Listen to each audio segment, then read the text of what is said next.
modern day masculine man, take one. Ooh, what makes a modern day masculine man? When you drink your liquor straight, a modern day masculine man. I pay all the bills, and I tells my woman the truth. Got my shit together, do what I wanna do, say what I wanna say. I won't break you, are not me, and I am not you. I kept it real, so now I can do what I wanna do. Modern masculine man. Welcome to Man School. Welcome to the Modern Masculine Man Podcast, Mitch. Woo!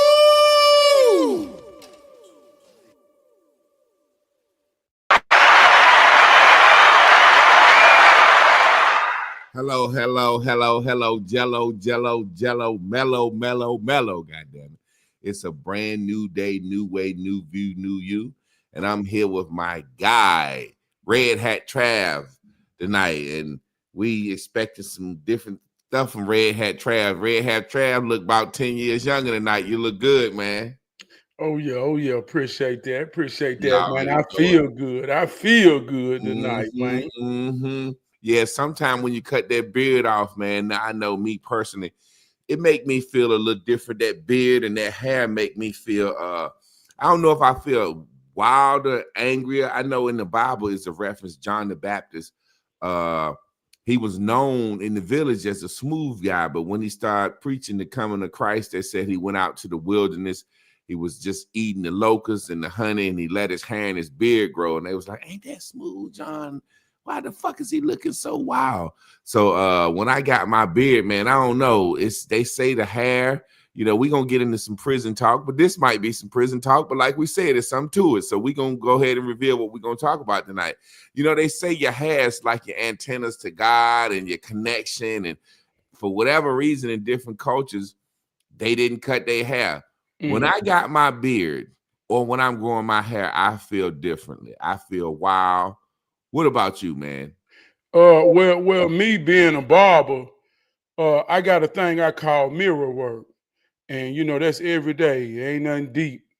Every day you got to go in the bathroom and stand in the mirror at least 2 times a day, wash your face or something like that. But always being able to, man, go in that mirror and cut my hair and make myself seem new at the end of a day, whenever I choose to, it's like a rebirthing of myself to make myself feel good. So a lot of times, like now we in the fall season and this shit real, man.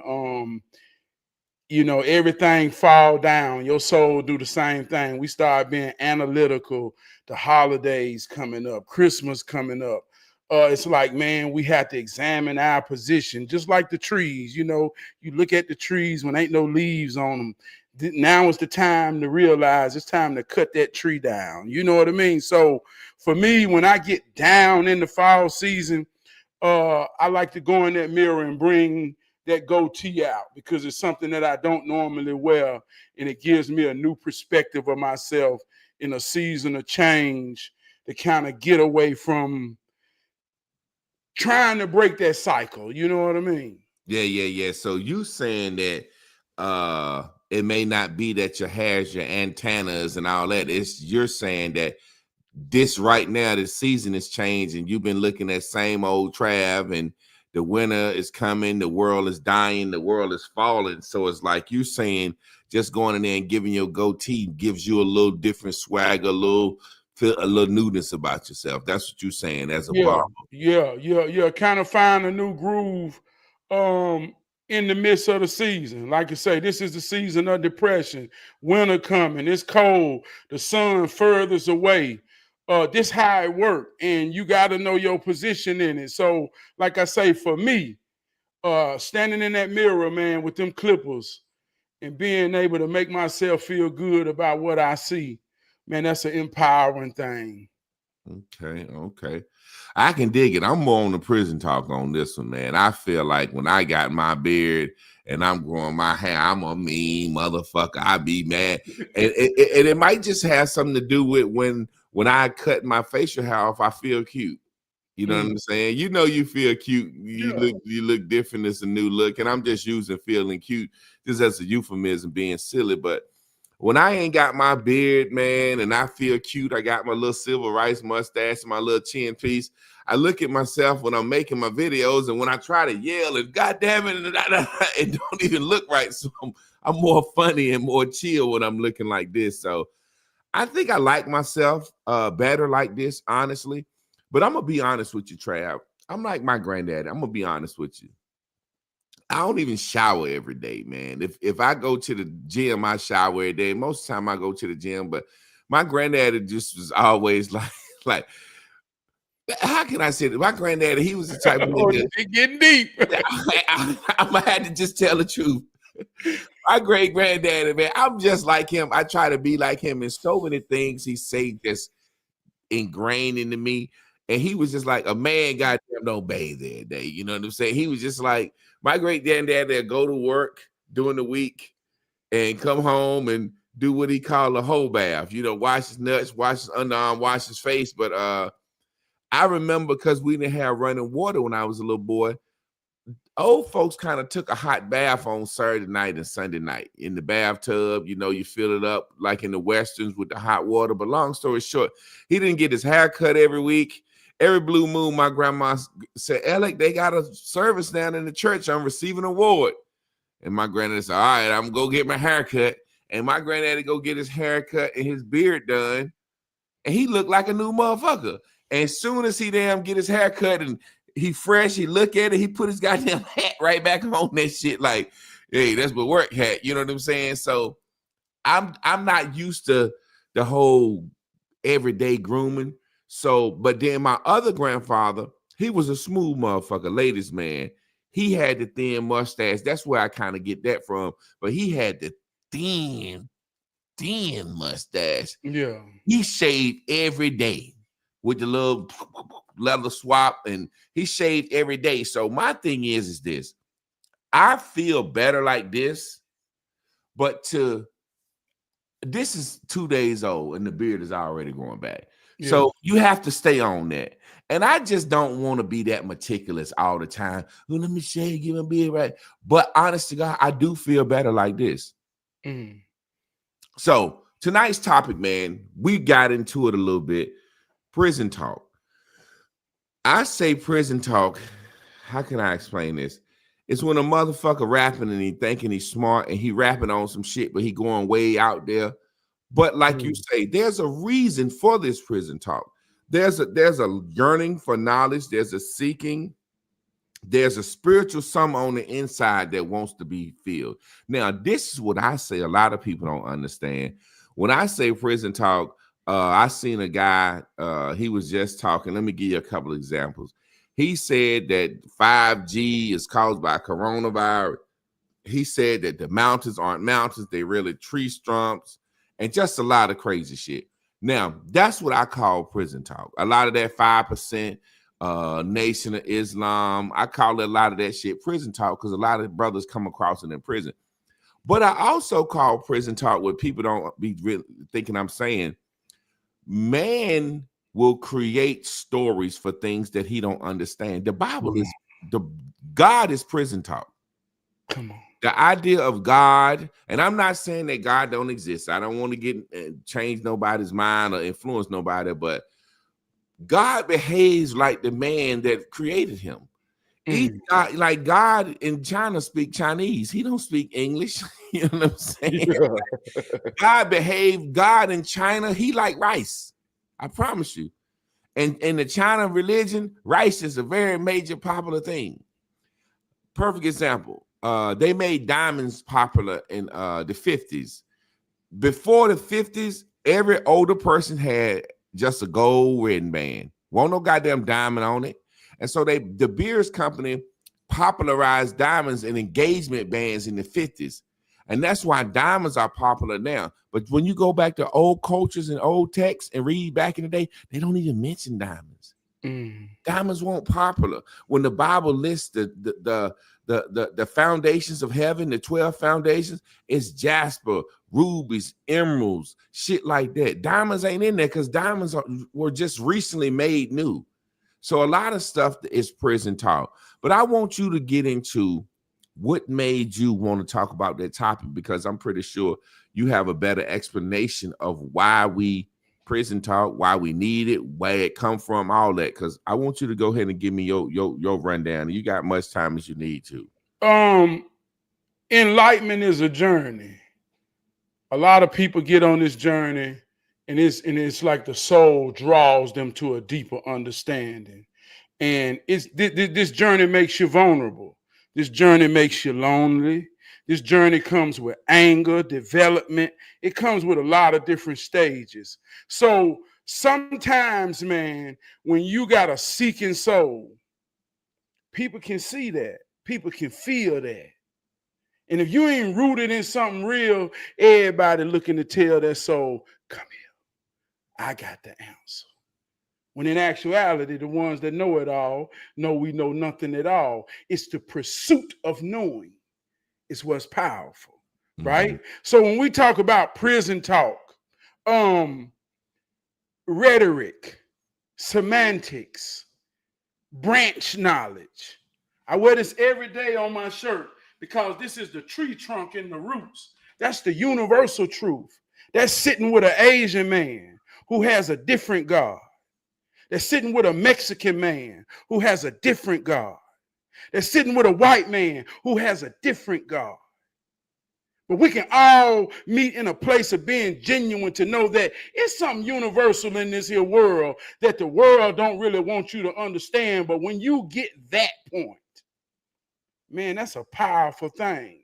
So a lot of people don't want you to get that point, because when you get that point, you free. So prison talk, words,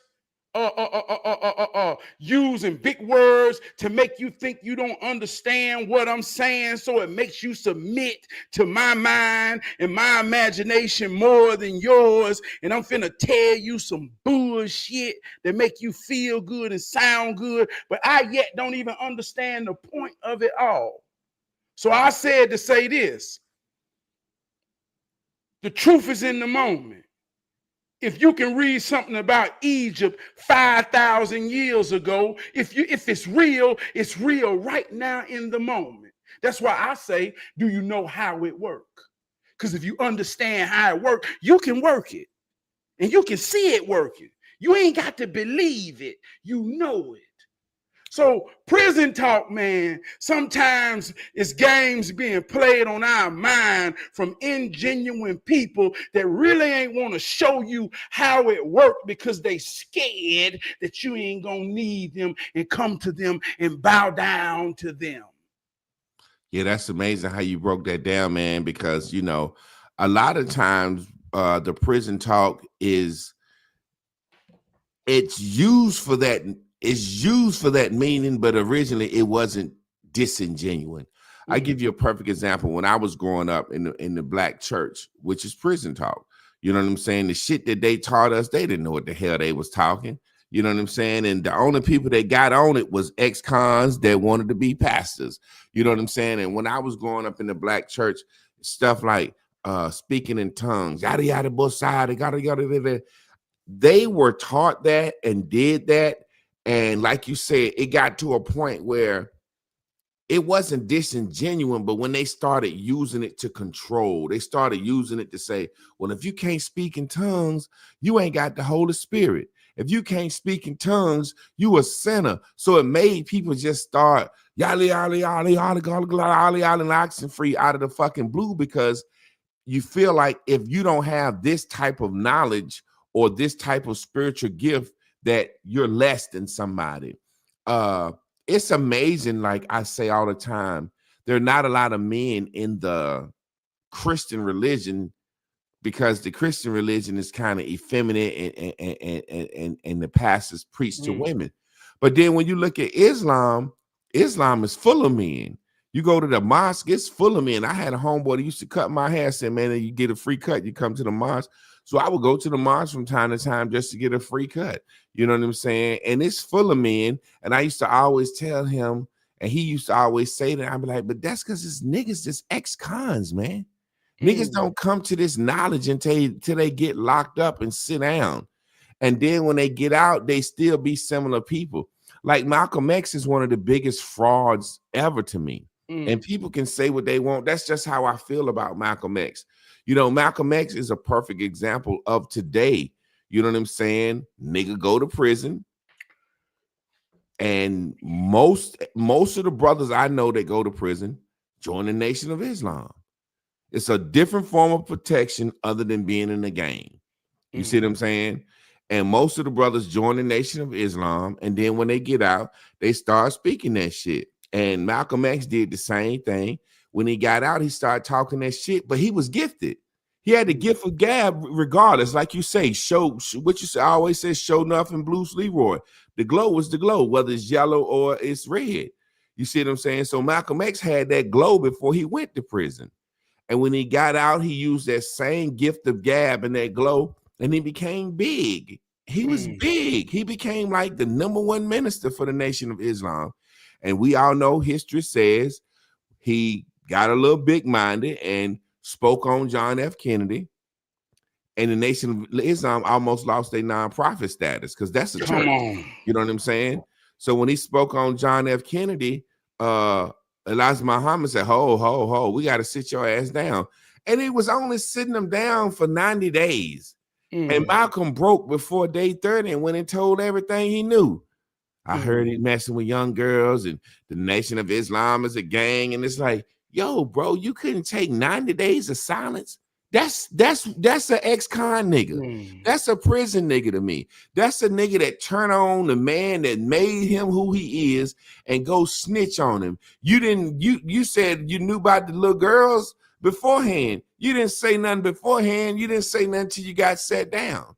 So to me, that's what prison niggas do. That's like Young Thug and them telling on each other. Oh, he got caught telling. He got caught telling. Now that we know everybody tell, the snitches want to be friends. That's what prison niggas do. There's no honor amongst thieves. There's no code. Like you say, this man coming in, I'm going to pray on him, put some knowledge in his head, give him some game because he's vulnerable. Like you say, the soul whispers and they saying, shh, hey, come here, come over here. It's just, to me, like you said, I never looked at it like that. A person is really, really searching and somebody looking at him like, oh, he can be a tool for me. If I can put this bullshit in his head, let's astral project. We can sit here and meditate, and before you know it, we'll be in Mexico somewhere. Motherfucker, that's called using your imagination. We're going to astral project to the sun and shit. Man, we suffer because we look for love in all the wrong places. And that ain't deep. It's simply saying we look for love on the outside more than we understand that it starts from the inside. Inside out, not outside in, right? But I want to get, I want to just say it in a vague term, religion, right? And words is powerful. Words create the branch that we hang on. Just listen to this word, religion. But if you take religion out and put this in place, this universal truth, discipline. Every religion is just a form of discipline to get you to a certain position, place, and understanding. See, a lot of brothers go to prison, and it's something about it's something about the Islam a structure of discipline, posture, the way a man stand, and the way a man move that attracts something in his nature. So when he in prison, that discipline look like something that he could hold on to. See, it ain't nothing but discipline. Give you an example. Dr. Sebi. He's a charlatan or was a charlatan. And some people might say, well, man, how can you say that? He this, he that. Well, we always looking for somebody who's this and that more than we understand that this and that is already talking to you inside and can't nobody hear but you don't want to listen to this and that, what that is saying. So we'll take Dr. Sebi, who will give us the idea that he's more powerful than you could ever be. And he'll sell you a bottle of green juice. And he says, if you drink my juice every day for 30 days, you will be healthier, you will be stronger, your mind will be clearer, and you will be a newer you. But my juice costs $75 a bottle, and you can make, God say, whoa! But what you don't get is when he tell you the instructions and discipline, he say, while you drink my juice, you must eat all vegetables and fruit.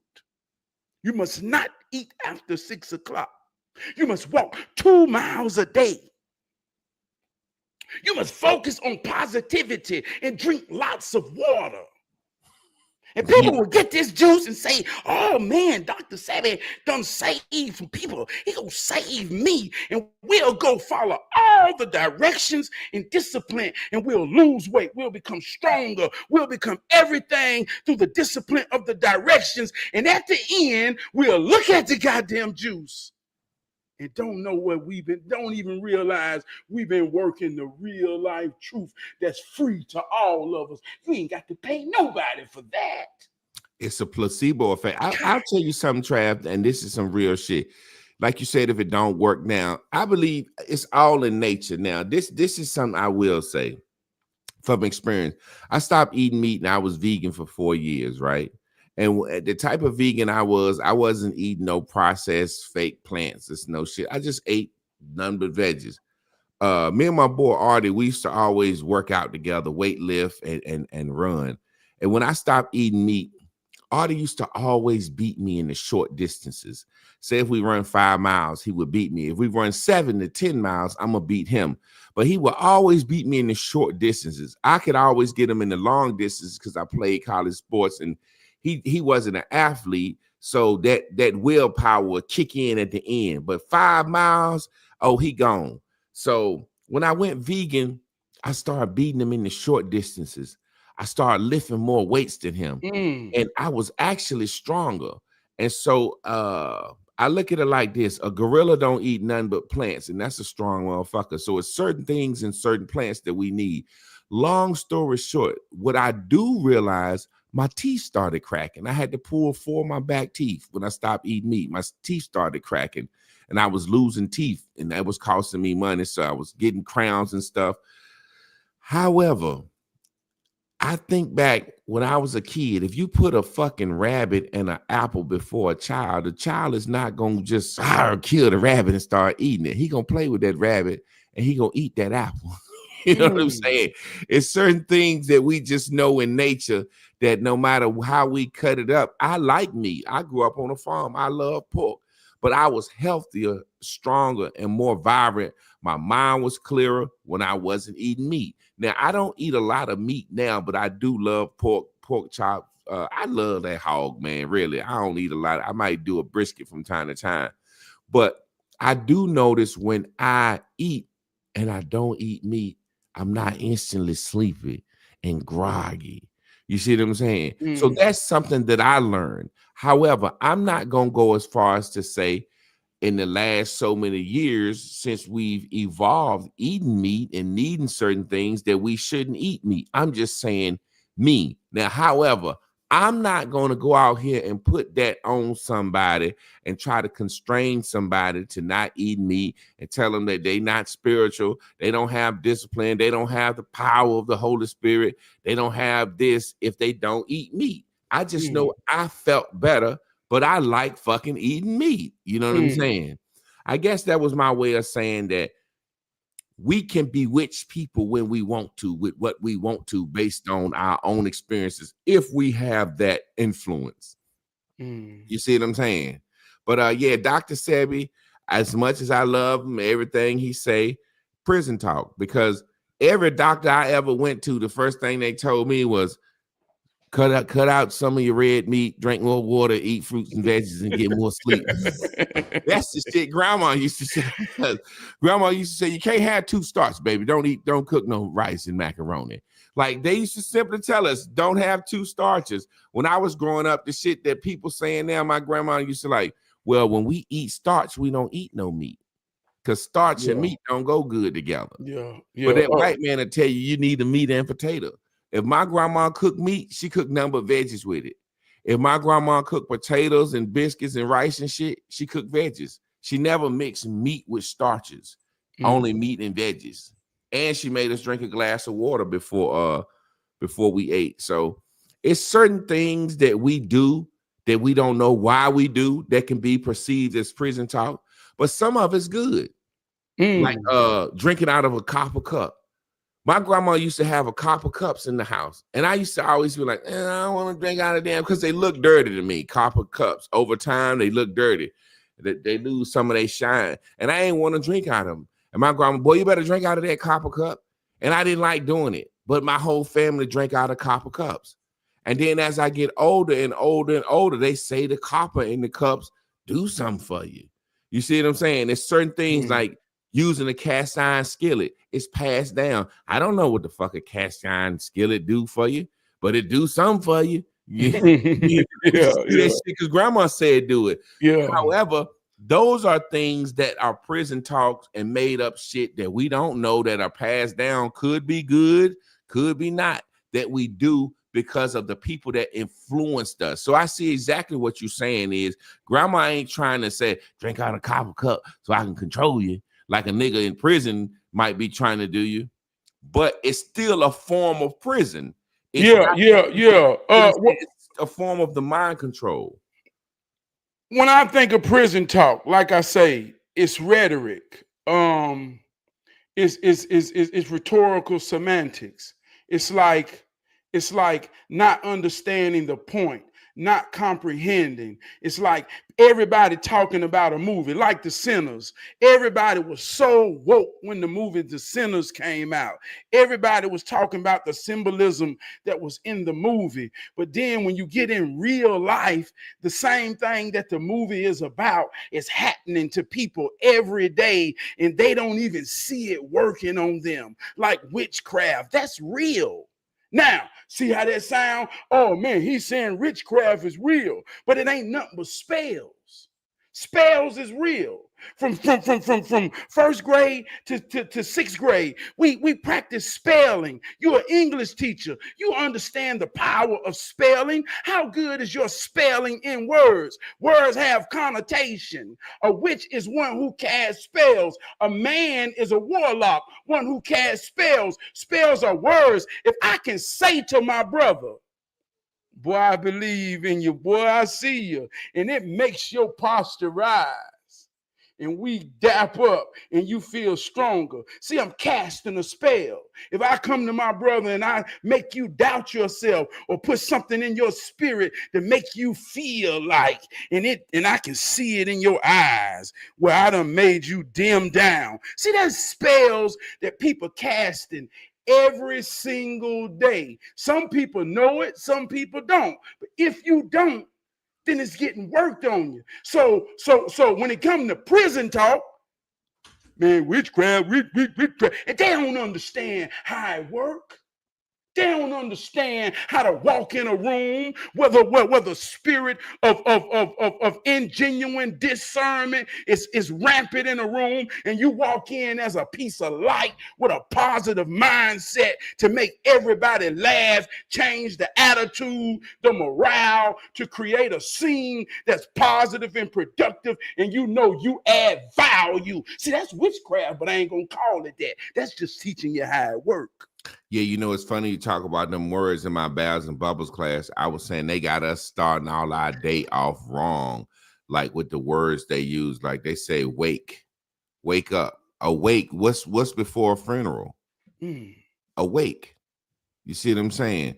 That's what right before a funeral, they have awake. And what that was back in the day, motherfuckers could go into a coma or anything, you know what I'm saying? Or motherfuckers can be unconscious, you couldn't breathe or whatever. So what they would do, they would let your body lie and wake for days, 3-4 days, and everybody come visit you the day before the funeral. I saw that motherfucker laying there dead. He didn't get up. He didn't wake up. We went to his wake. And that way, when they put you in the ground, it's a testament to the world. This motherfucker really died. Because what they used to do, motherfuckers would fake their death or change their name or anything. So they came up with the concept of a wake. You know what I'm saying? Okay, now everybody in town that witnessed this motherfucker laid out, he didn't get up, we can put him in the ground. But they said, wake up, right? In the morning. What happens at a funeral? You're mourning. All right. Wake, morning. 2 death words. Wake up in the morning and do what? Earn. Wake up and go earn a living. What do you put a dead body in? When you burn it or earn. So they tell us, wake up in the morning and go earn a living. How?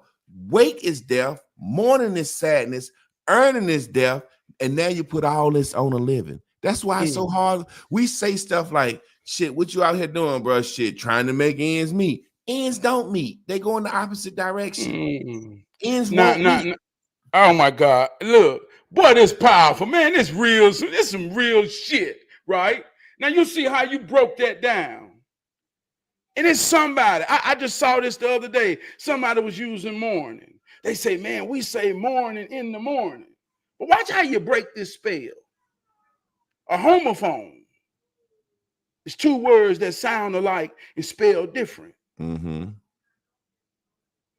is the beginning of the day.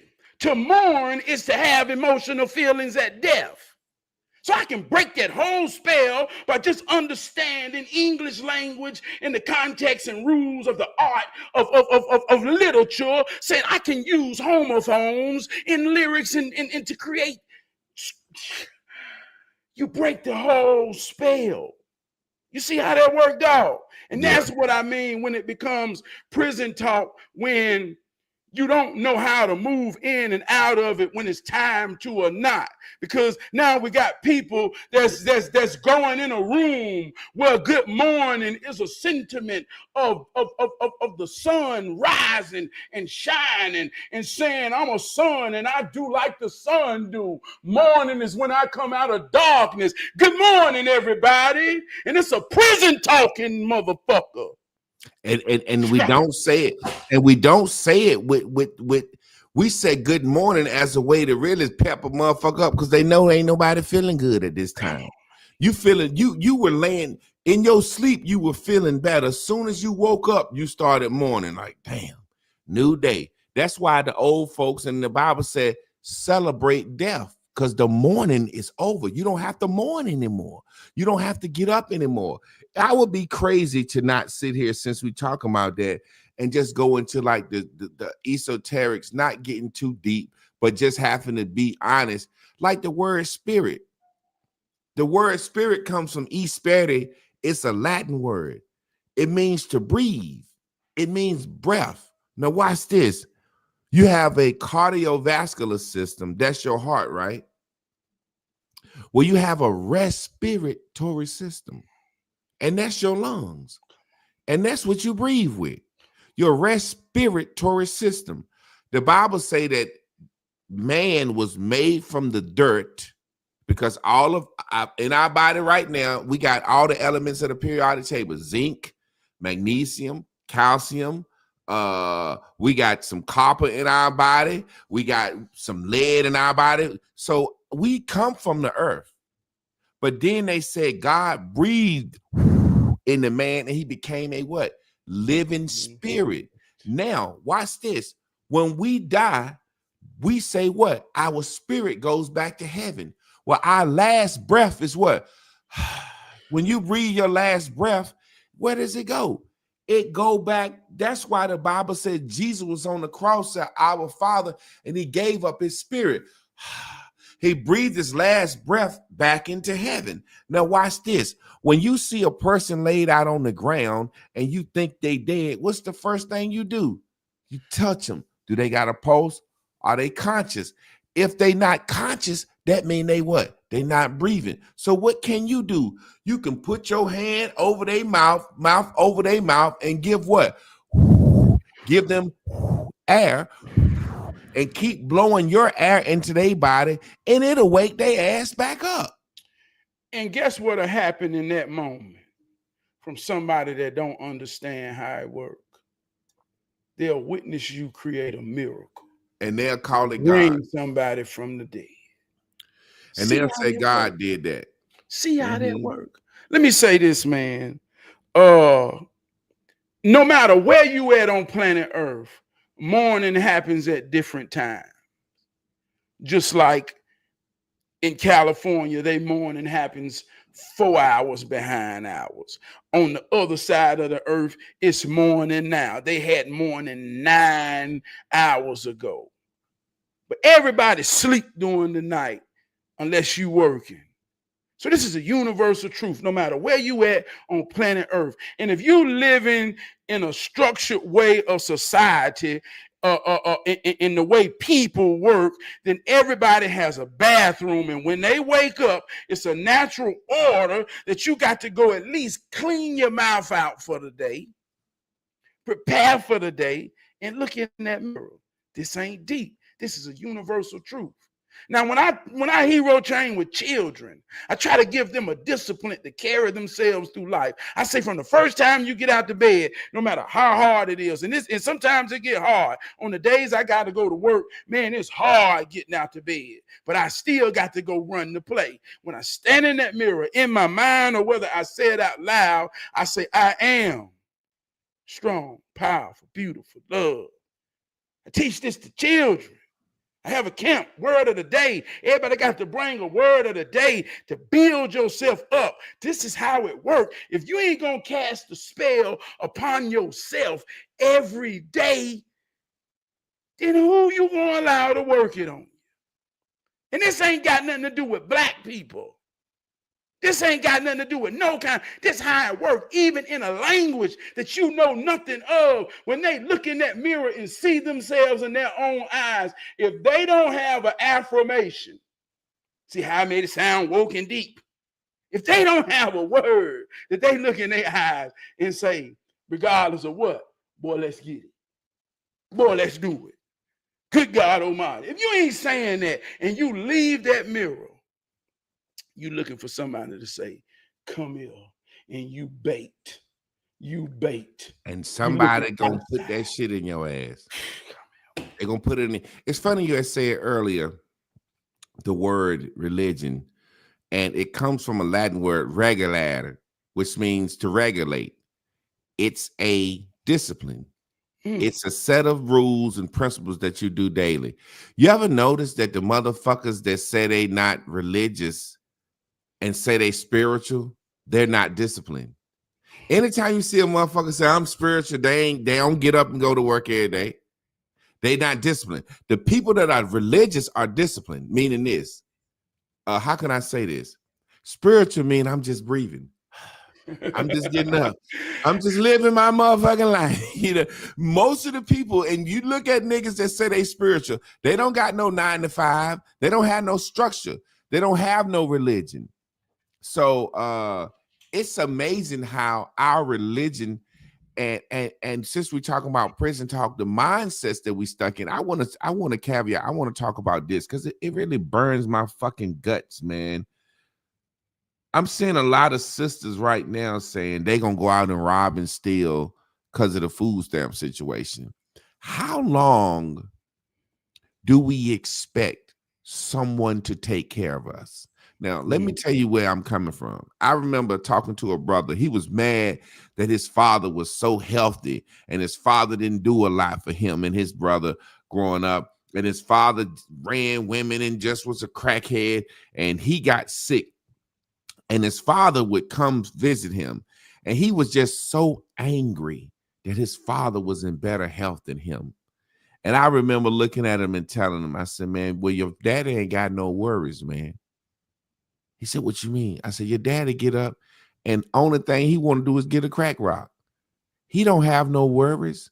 I said, you ever notice when a man ain't got none going, no worries, no responsibilities. He can live on the street, eat out the trash can, drink wine every day, pollute his body, smoke crack, and he lived to be 70, 80 years old. And I remember my man just so upset.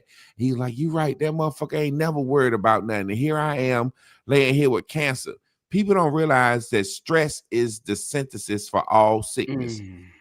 I had a doctor tell me that. I was going to the chiropractor, my back hurting, and he doing all this stuff and zapping it and cracking it. And one day he just said, Mr. Clark, you know you stressed.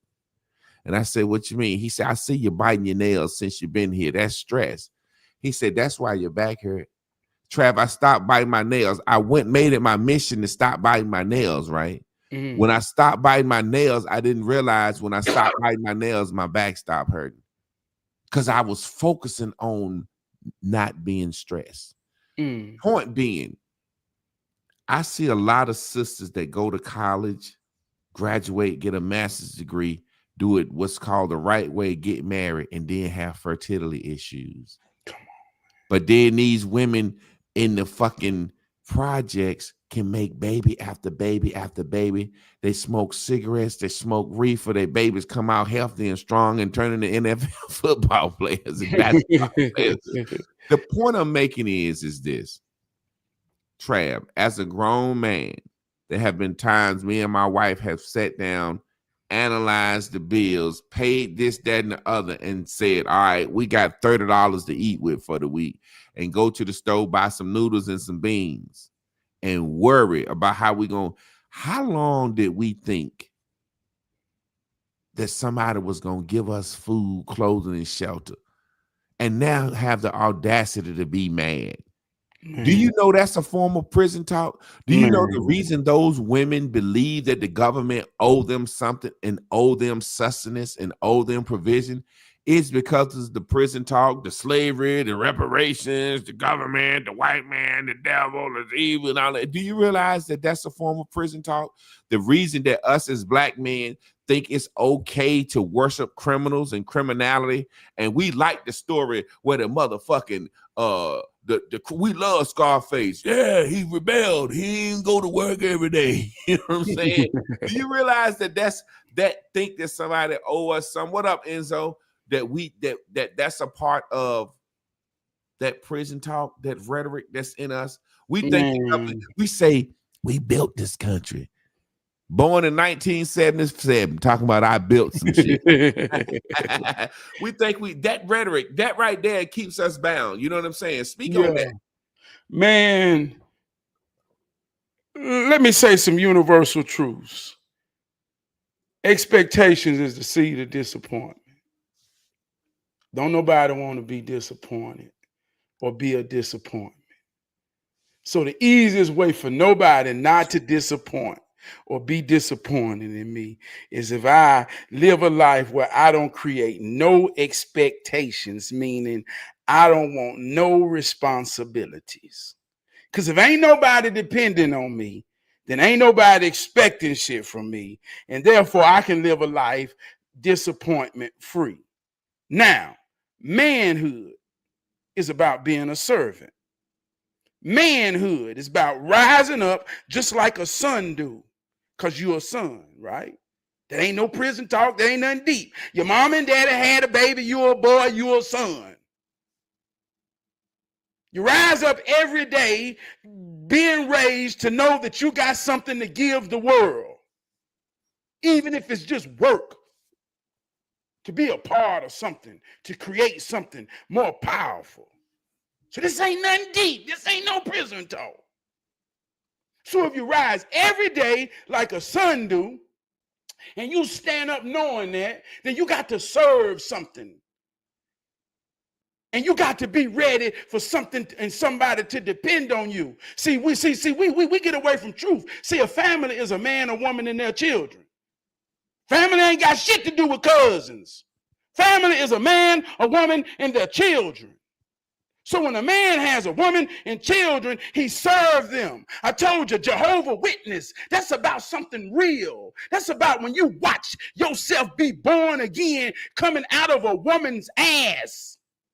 Boy, when you see that, you get an assignment that you can't shake if you witness God in that moment. You can't shake that shit. You got to serve that for all your days. And with that serving comes expectations. So a real man, he out here because he don't want to disappoint. Well, that's a hell of a prison. That's a hell of an assignment. Now, let me tell you how this works. See, anytime you work in power, on any level, from your car to you, it take negative and it take positive. Negative is considered something that grounds you. Struggle ground you. Struggle to put you on your ass and make you know you grounded. Me and my wife had the same conversation. Man, we're doing right, God almighty. But it seems like struggle is necessary for growth. Imagine somebody who ain't got it. Like you say, they're expecting something for free all the time. And nowhere in their life is it set up for them to be disappointed for nothing. They ain't accountable for nothing. They ain't expected for nothing. There ain't nobody looking them for shit. So everything in life is given to me. It's going to be free. I ain't got to give shit for it. But in realness, ain't nothing for free. You at least got to give effort to think about it and close your eyes and see it. You ain't got that, then you ain't going to get it. So when we look at women today, cause and effect, she don't know how it works. She got a baby. Mm-hmm. A lot of times wasn't nobody there to witness. If he wasn't there to witness, dog, if he wasn't there to witness his own self being born again, then he ain't get the assignment. And he ain't got no expectations. And ain't nobody really depending on him. I used to stay beside a yard full of them. I used to examine them, talk to them, respect them. Man, they talk to me so much. And I wanted to understand, what does it take a man to break? And there ain't nobody depending on them.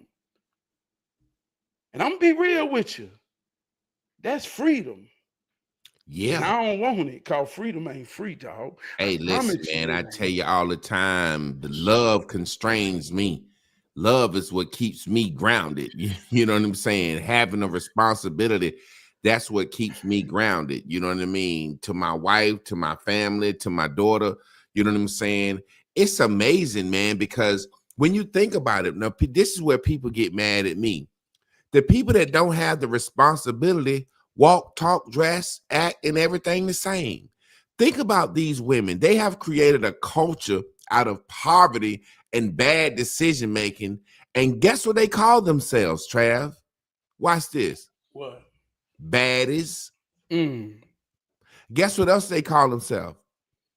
Barbies. We little girls playing all the. Think about this. Like when they said baby boy, I'm in the crib and I'm a baby. Think about this. You a baddie, you a Barbie, right?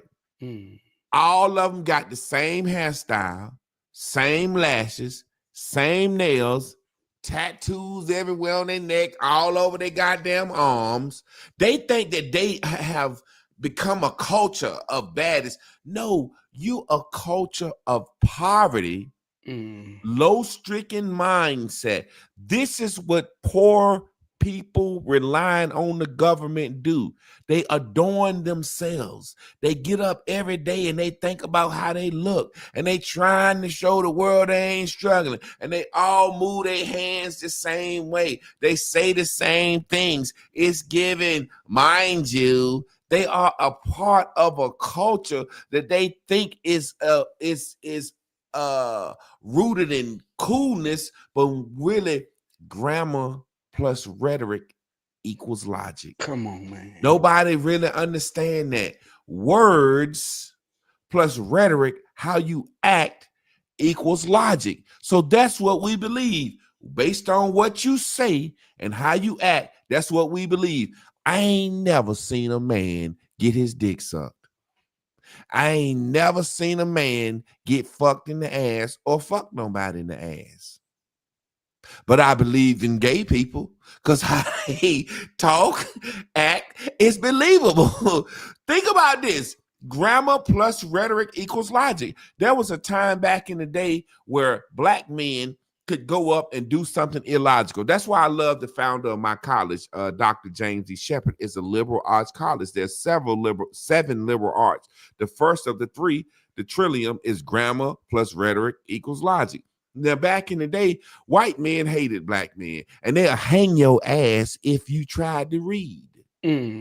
Well, Dr. Shepard understood grammar plus rhetoric equals logic, and he was able to go to that white man. And this when we talk about the craft sometime, he was able to go to that white man and say, look, I understand your words, so I'm going to say the right thing. And I got on a suit with a chain on my pocket. I look the part and I act like you enough to where I can convince you not only to not hang me for reading, give me money and land to start a college. Because it would be better to have an educated Negro than it would be just to have a uneducated Negro. And that white man said, you know what? Goddamn, this goddamn nigga talking sense. Now I know I never would have gave a nigga a dime, much less a dime to give him a book. But he understand that. And now let me ask you a question. What year was that? 1910. That's the first liberal arts college. They gave them motherfucker some swampland. And we do what we do, drained it and turned that motherfucker into a university. And now the bowl, the deepest part of the campus where the swamp, the deepest part, that's the most hung out, celebrated part of the campus.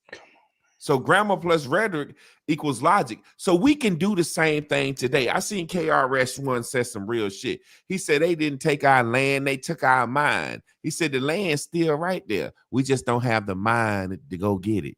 Yeah. Ain't no land been removed. We can go claim land. We can go, not only can we go claim land back. Hey, look, my guy said that's a good question. What's Umar's issue? He has no issue. He's mastered grammar plus rhetoric equals logic. He's mastered it. But based on the shit he say and his rhetoric, it's motherfuckers that logically believe he's still gonna start a school. Yeah.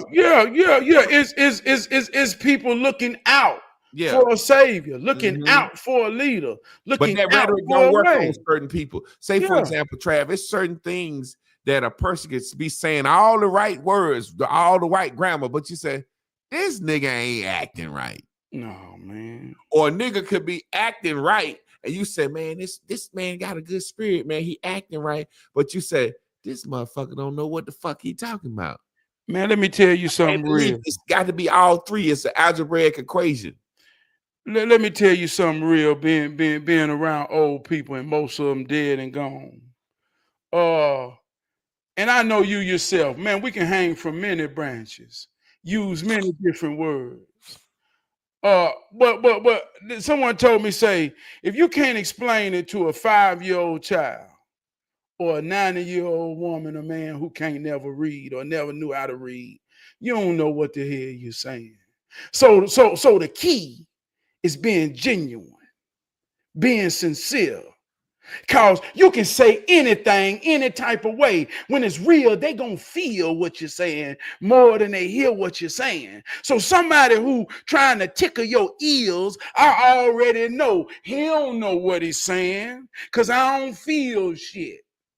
So when you come with your big words, like you say, prison talk, it's a facade. It's hollow. Because I can come saying anything, the simplest thing. And if you feel it in your soul. Just like when I sang, hey, black folk. Some people say, man, I can feel, man, boy, you made my soul tremble.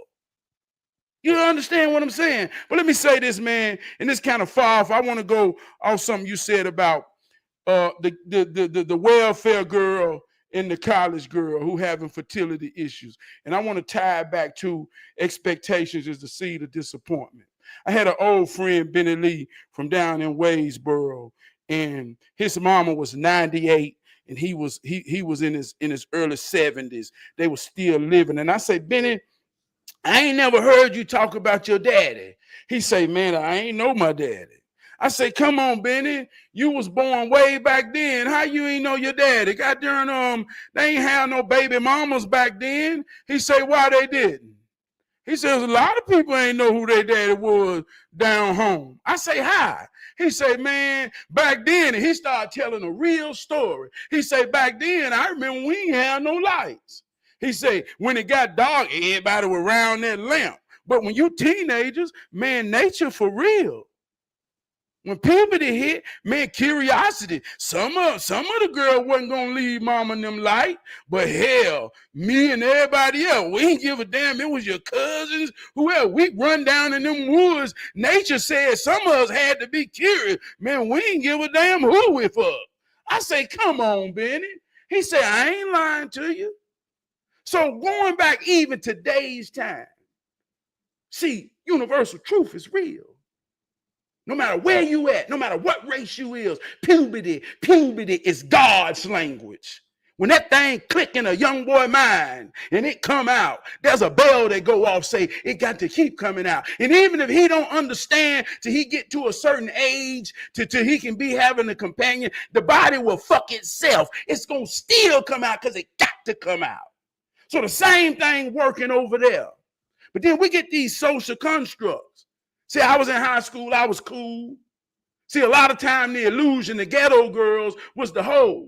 But the ghetto girls wasn't really the hoes because they didn't have opportunity and freedom. They got off the school bus. The mama was at home waiting on their ass. Ain't nobody working. Ain't no alone time unless you got a car to isolate them and take them somewhere. But it was the good girls who had trust, who mama and daddy, who went to work, who had freedom, who had a long time because they had expectation. And these same girls went to college, dealing with the natures of life, with expectations on their head, fucking like everybody else. But guess what? We talk about abortions in politics. We talk about freedom, but we don't realize people make some real defining decisions in life because expectations. And I don't want to disappoint nobody. And a lot of them become professional careers. But see, this thing is about real, man. It's about the positive and the negative. It's about the man, it's the woman, it's about the dick and the pussy. And this gonna happen. It had to happen. That's why we here. That's why people gonna be here. So when we don't see how it works and we get all out of context using words to not understand, man, look at the expectations we can put on our daughter that go to college and fucking like everybody else in nature. The girl in the ghetto, she ain't being exposed to real men. She being exposed to her environment and don't nobody in the environment understand how it works. So she fucking and make babies.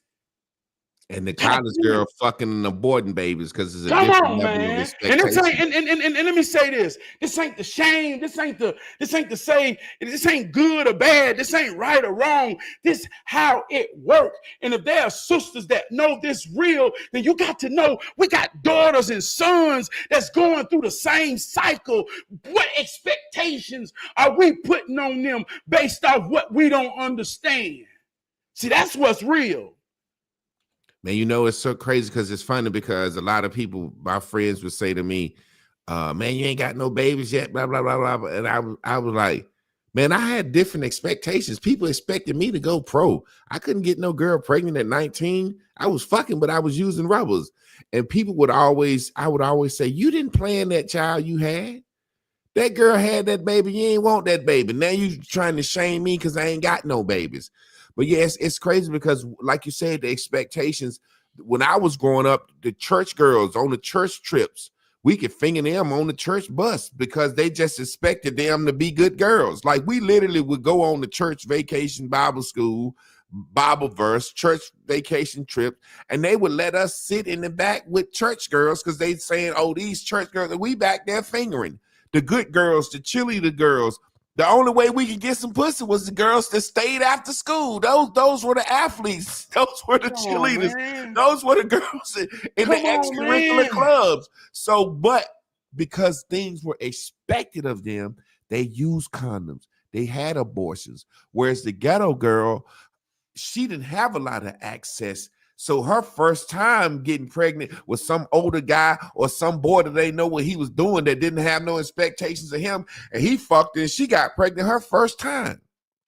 So I just remember growing up, a girl that had something going for her life, if you didn't have a condom, she would look at you like, are you fucking crazy?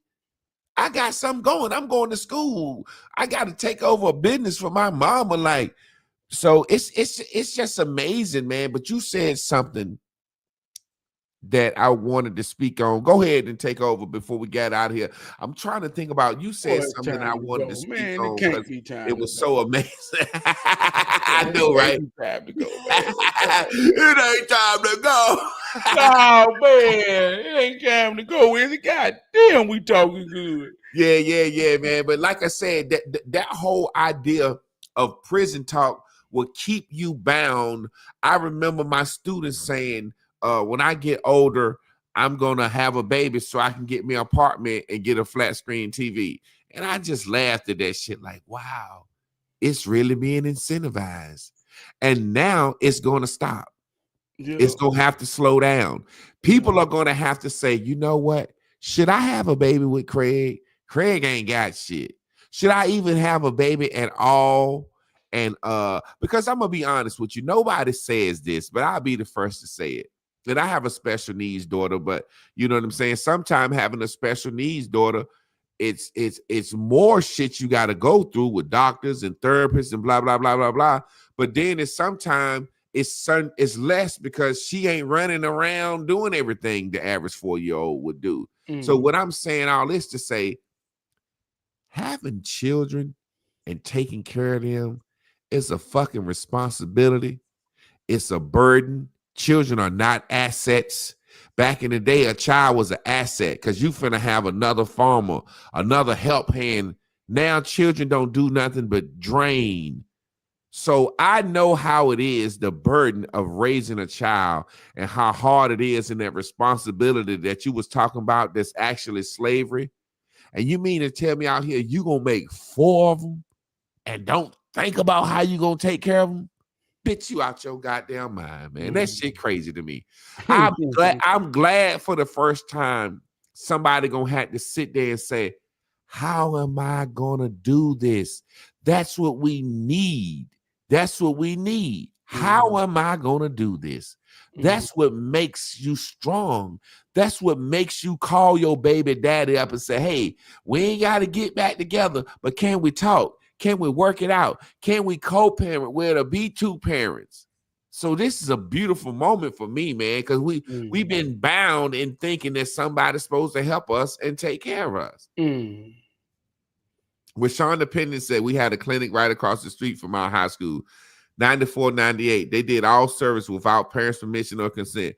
No plan. Exactly. I remember my goddaughter telling me that she was going with her friend to get an abortion, and they was like 14. And I was like, what do you mean? And I was like, what about our parents? So you gotta have a letter to get off on a different school bus. I ride bus 33. I want to go over my friend's house and ride bus 45. Well, you got to have a letter and a permission slip because we can't let you get off on a different bus because something could happen to you and we'll be liable. But you can go get a baby yanked out of your motherfucking stomach and change your gender, and nobody has to know. Ain't that some shit? It's deep, man. It's deep, man. But I want to say this too, man, cause that's some real shit. And it's people made choices. They got to live with their choices, and them choices have different effects. But it's 2 things I want to say in closing. When Baby Kids came out, and they say we don't die, we multiply. That was some real shit. And Whitney Houston said, I believe the children are our future. Teach them well and let them lead the way. Show them all the beauty they possess inside. Give them a sense of pride. And that's one of the first songs in my generation that we knew by heart and could sing together. But when we talk religion, when we talk politics, and we talk all of this bullshit that's being played on our mind, I want you to understand what it's really all about. It's about that man and it's about that woman. And it's about them coming together to create that child. That's the Trinity. I wear it on my chest every day. mother, father, child. And I don't care who you are on this planet Earth, you are one of the three, right? So I'm saying this, if you want to go research something, go research the birth rates in the world. Research the birth rates in America. This is a real number. Research the birth rates. At one time, we didn't die. We multiplied. I asked the old man, I say, y'all talk about the summer in the fields all the time. What did you do in the winter? Made more people to help. See, right now is a time where depression runs rampant. Ain't nothing pull you through other than love, having a companion when it's cold. We say rhetoric about, boy, it's cold, you gonna get you a girlfriend. No, that's what the soul needs right now, man. This shit real on us. So look at the birth rates. We ain't making families no more. We hear people like Charlie Kirk say a statistic and we think it's racism. Now go look at the birth rates. We ain't multiplying no more. We died. But you keep hearing everybody catering to the Mexicans, to them Hispanics, because they come in here and they fucking and they making families. And they know that's the future. That's the new black voting base. They know that's the future. And they ain't got no expectations. They ain't coming here being able to be put under the mind game, the witchcraft of wanting or thinking you're going to disappoint somebody. They ain't in that era. They come in here they come in here to work, and they bringing their women over here and they putting babies so they can put roots down in this land to be a man and a woman raising their children in the greatest land on planet Earth. I'm talking about now. I ain't talking about 300 years ago. I'm talking about right now. So we got children. Man, they let 30 million immigrants in here in the last 4 years, and we only have 42 million blacks since slavery. They, like you said, they are literally bringing in people to replace us and to replace the American-born Mexicans who have turned white too.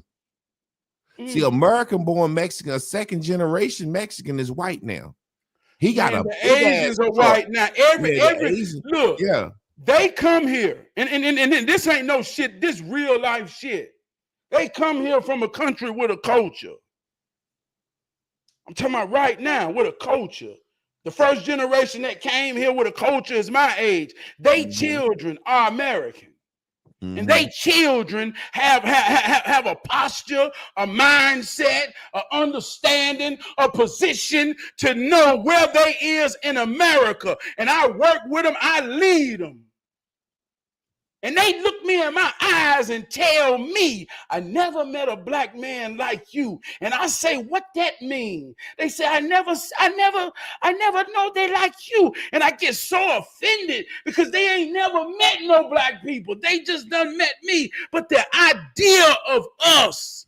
It's patriotic to hate black people. When you come to America, that's what they teach them. It's patriotic. They teach them motherfuckers that shit at Ellis Island.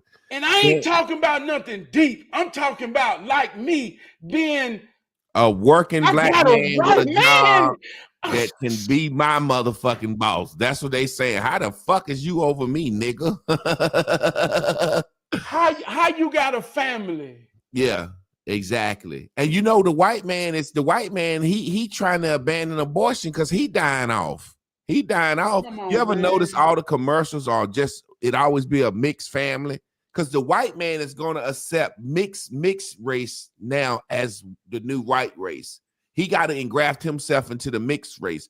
Every cereal commercial, every commercial you see on TV, they got a black man and a white woman or vice versa and some little curly head mixed kids running around here.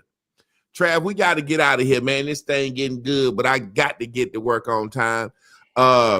You said 2 songs, and I'm going to pull out that third one. that we all learned as kids? You said one of them was what was it? I believe the children are the future. Everybody knew that. And what was the other one you said? Oh no, I was talking about baby age kids. You know, Baby kids. Okay.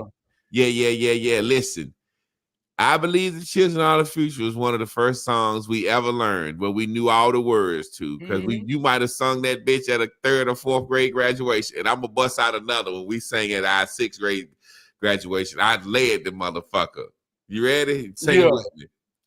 I know tomorrow will bring better you, better me. We know that we'll show this world we got more we can be. So let's get up, get out, get into it, get in. You remember that shit, Terry? Man, come on, man. If we come on, man. To a whole nother place, all we need is our dreams and a smile on our face. Remember that shit? Come on, man. Stud, boy. Well, Trav, I appreciate you, man. This thing got good.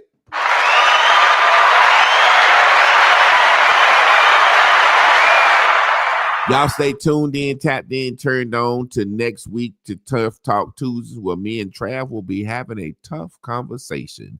Y'all tap in tomorrow for me and Miss Carla, where we have Rand and Raven Winners, where we just talk about life, love, and achieving in general. Travis, is there anything you want to say before we get out of here, bro? Man, I talked about that mirror, man. If you got to go in that bathroom tonight, or if you got to wake up and go in there in the morning, say something powerful to yourself, man. Look yourself in the eyes and mean it, man. Create the narrative and everything for your episode for the day. And at the end of the day, when the credits roll, man, you look in that mirror, man, and you know every name in the situation that's going to be bold. I love you. Well, there it is. Peace.